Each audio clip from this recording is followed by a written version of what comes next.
তৃতীয় শ্রেণীর প্রচলিত গল্প সত্যি শোনা। বুড়ো চাষির কঠিন অসুখ করেছে, বাঁচার আশা নেই।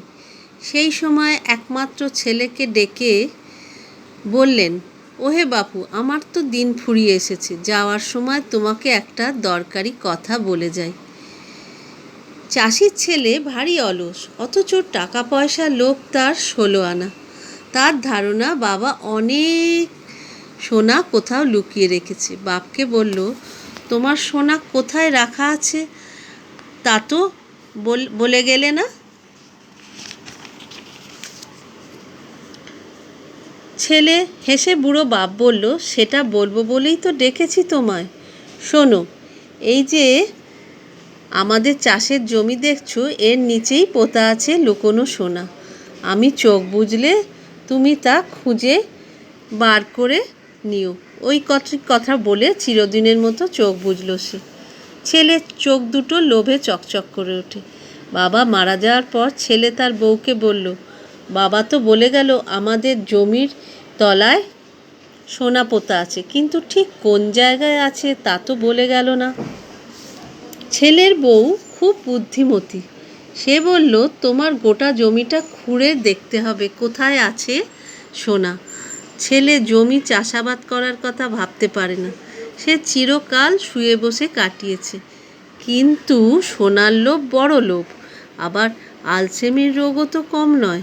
তাই সকালে উঠে সে কেবল গড়িমসি করে। বউ যখন মনে করিয়ে দেয় সোনা খোঁজার কথা, তখন সে গজগজ করে, দূর, কোথায় সোনা পোতা আছে তার ঠিক নেই, কে যাবে খোঁড়াখুড়ি করতে, তার চেয়ে টেনে ঘুম দেওয়া অনেক ভালো। বউ বলে, তুমি মজুর লাগিয়ে জমি খোঁড়াও না, সোনা যদি পাও তবে আমাদের কপাল ফিরে যাবে। চুপচাপ বসে থেকে কী লাভ? বাবা যখন বলেছেন তখন চেষ্টা করে দেখতে দোষ কী? বউয়ের পরামর্শ শুনে ছেলে দুজন মজুর ডাকিয়ে জমি খুঁড়তে লাগিয়ে দেয়। তার বউ আবার এসে বলে, ওদের ওপর ছেড়ে দিয়ে নিশ্চিন্ত হয়ে ঘরে বসে থেকো না, যেন তুমি কোদাল নিয়ে যাও। তা না হলে ওরা যদি সোনার তালটা পেয়ে যায় তবে তা সরিয়ে ফেলতে কতক্ষণ। ছেলে ভাবে বউ ঠিক কথাই বলেছে, ওদের বিশ্বাস কি? ওরা যদি সোনার তাল সরিয়ে ফেলে তবে সব চেষ্টা বৃথা। তাই সেও একটা কোদাল নিয়ে কাজে লেগে যায় মাঠে। কাজ করতে করতে ওদের ওপর নজর রাখার সুবিধে হবে। যত মাটি খোঁড়ে চাষির ছেলে, তত সোনার জন্যে মরিয়া হয়ে ওঠে। কিন্তু সকাল থেকে সন্ধ্যা পর্যন্ত 5 বিঘে জমি খোঁড়াখুড়ি করেও কোথাও এতটুকু সোনা পাওয়া গেল না। রাগে বিরক্তিতে অস্থির ছেলে তখন তার বউকে বলল, বাবা নিশ্চয় আমায় বোকা বানিয়েছে, সোনাদানা কিছুই নেই, মিছিমিছি আমায় খাটিয়ে মারলে। বউ হেসে বলল, কিন্তু দেখো জমিটা এখন ঠিক চাষ করার মতো হয়েছে। ছেলে তার বউয়ের মুখের দিকে তাকালো। বউ বলল, আর কদিন পরেই বর্ষা নামবে, এই সময়টাই বীজ বোনার সময়। বাবা প্রতি বছর এই সময় জমিতে ধান চাষ করতেন, কি সুন্দর ফসল হতো। শুনে ছেলে ভাবল, জমিটা যখন খুঁড়েই ফেলা হয়েছে তখন ওটা অমনি ফেলে না রেখে চাষ করে ফেলাই ভালো। তার বউ হাট থেকে সবচেয়ে সেরা ধানের বীজ কিনে আনলো। স্বামী সকাল থেকে সন্ধে পর্যন্ত খেতে কাজ করে, বউ তার খাবার নিয়ে যায়, তামাক সেজে নিয়ে যায়। অলস স্বামী এইভাবে কাজ করতে দেখে গর্বে বুক ভরে যায় তার। তারপর যথাসময়ে বর্ষা নামল। সে বছর বৃষ্টিও হলো খুব ভালো। অল্প দিনের মধ্যে ক্ষেত ভরে গেল শস্যে।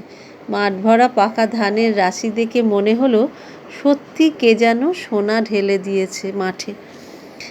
বউ বলল, দেখো, বাবা মিথ্যে বলেননি, সত্যি সত্যি সোনা ফলেছে মাঠে। ছেলে অবাক হয়ে তাকিয়ে থাকে মাঠের দিকে। জমিতে যে এত ভালো ফসল ফলে তা সে এই প্রথম জানলো। ফসল কাটার পর তা হাটে বিক্রি করে 1 থলি টাকা পেল চাষির ছেলে। বাড়ি ফিরে সে এই বলল বউকে, এই দেখো কত টাকা, আমার ধারণা ছিল না যে জমি চাষ করে এত রোজগার করা যায়। বউ খুব খুশি, এই তার স্বামী প্রথম রোজগার। হেসে বলল, তাহলে বাবার কথা ঠিক তো? সত্যি সত্যি জমিতে সোনা পোতা ছিল। মাথা নেড়ে ছেলে জবাব দিল, 16 আনা। আজ আমি বুঝেছি যে বুদ্ধি খাটালে আর কঠোর পরিশ্রম করলে তার পুরস্কার পেতে দেরি হয় না।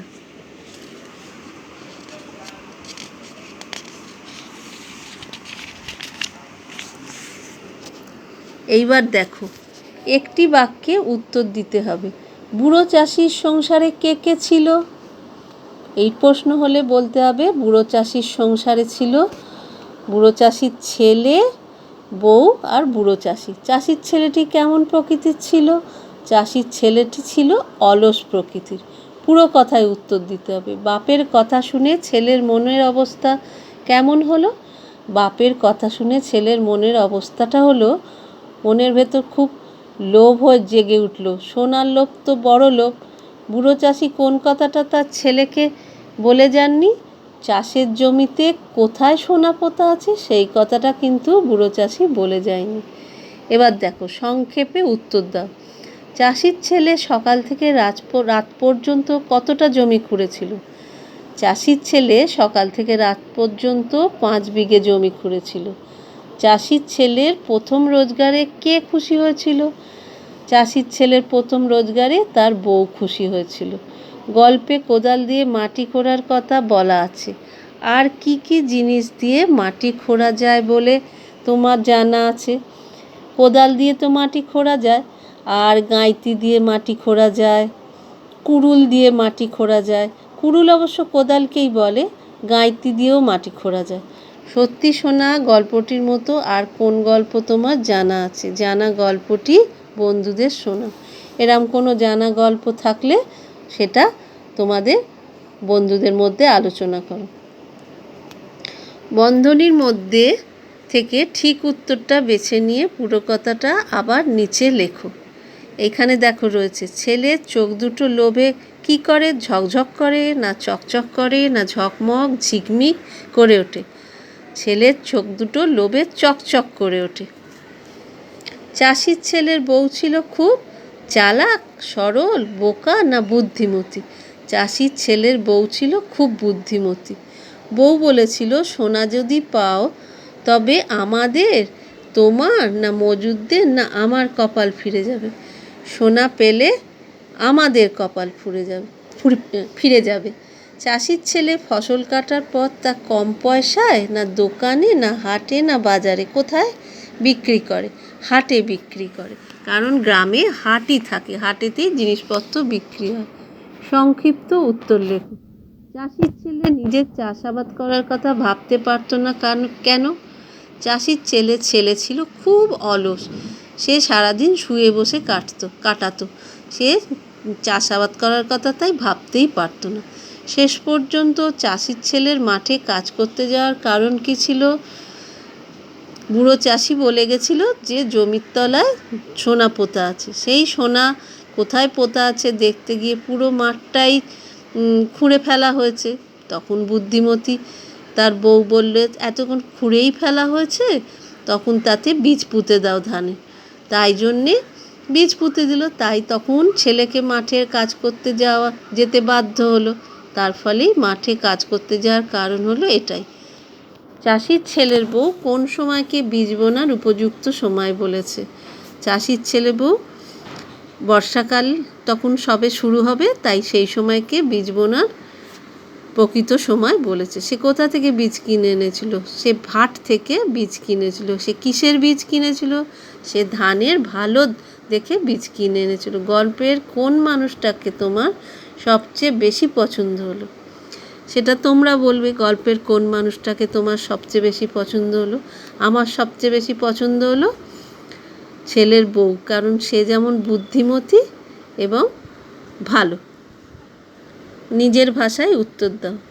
সেটা বলবো বলেই তো ডেকেছি তোমায়। কে এই কথা বলেছে? সে কাকে এই কথা বলেছে? সে তাকে কি বলার জন্যে ডেকেছিল? এই কথাটা বলেছিল বুড়ো চাষি। সে কাকে এই কথা বলেছে? সে তার ছেলেকে এই কথা বলবার জন্যে ডেকেছিল। সে তাকে কি বলার জন্যে ডেকেছিল? সে তাকে বলেছিল যে তাদের মাঠের চাষের জমির তলায় সোনা পোতা আছে, সেই সোনা সে খুঁড়ে যেন তুলে নেয়।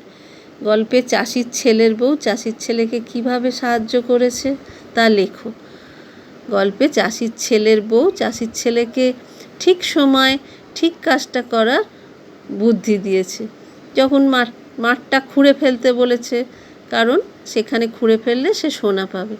তারপর যখন খোঁড়া হয়ে গেছে তখন বলেছে শুধু শুধু ফেলে রেখে লাভ নেই, সেখানে বীজ পুঁতে দাও, ধান ফলবে। যখন ধান ফলেছে তখন সে বলেছে দেখো কি সুন্দর, যেন সোনার মতো ধান ফলেছে। তখন সে এছাড়া হাট থেকে সে ভালো ধানের বীজ কিনে এনে দিয়েছে পোঁতার জন্য। তার ফলে ঠিক ঠিক সময় সে ঠিক কাজ করে তার স্বামীকে সাহায্য করেছে। সত্যি সত্যি সোনা ফলেছে মাঠে। কে এই কথা বলেছে? এই কথাটা বলেছিল চাষির ছেলের বউ। সোনা বলতে এখানে আসলে কোন জিনিসকে বোঝানো হয়েছে?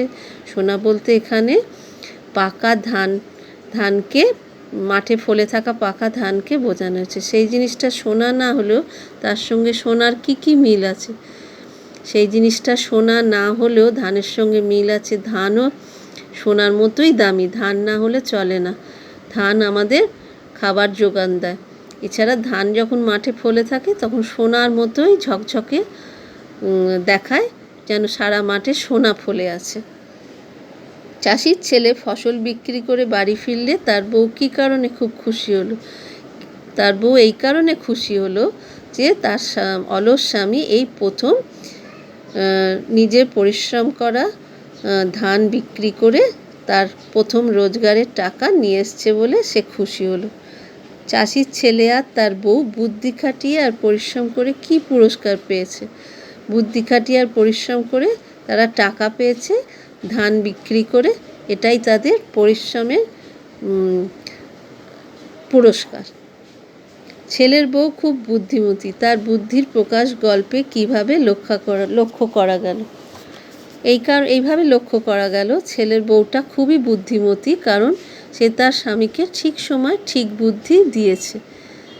সোনা সকলের কাছেই পছন্দের, কারণ তার কতগুলো গুণ আছে। সেইগুলো পাশের বাক্স থেকে নিয়ে নিচের ফাঁকা জায়গাগুলোতে বসাতে হবে। পিতলের থালাটা সোনার মতোই কি হবে এখানে? চকচকে, আসল, দামি, ঝলমলে, চকচকে।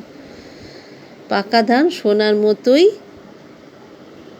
ঝলমলে। সোনা দিয়ে গয়না বানানো যায় না। আসল সোনা দিয়ে গয়না বানানো যায় না, কারণ গয়না বানানোর সময় তার সঙ্গে কিছু অন্য জিনিস মেশানো হয়। তার ফলে কি, যে একেবারে আসল সোনা দিয়ে গয়না হয় না। তাহলে লিখতে হবে আসল সোনা দিয়ে গয়না বানানো যায় না। রূপো চকচকে হলো সোনার চেয়ে কম দামি। রূপোর দাম সোনার চেয়ে কম।